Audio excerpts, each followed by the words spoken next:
Who the hell do you think you are? I mean, look at you. You have achieved nothing in your life. You're a failure. Stupid. A textbook loser. You can't even do your job properly. Everybody else is better than you.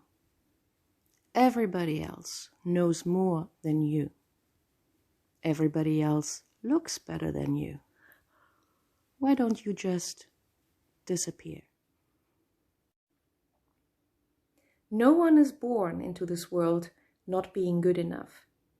But somehow, sometime, and somewhere along the lines, we have learned that everybody else is just more lovable than us. That everybody else is doing and being better than us. And then we find proof all over the place.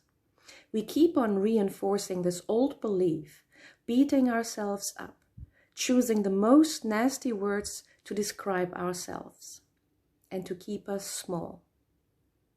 There's no magic portion and no 3-step program to change that for you.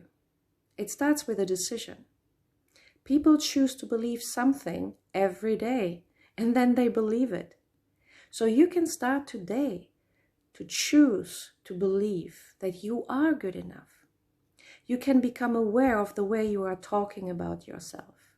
You can become mindful about the words you are choosing that describe you. And you can look at all the people around you that love you for just who you are. All the things that you have achieved, no matter how small and tiny they are, and take that as evidence. How about that? Have a lovely day. Bye-bye.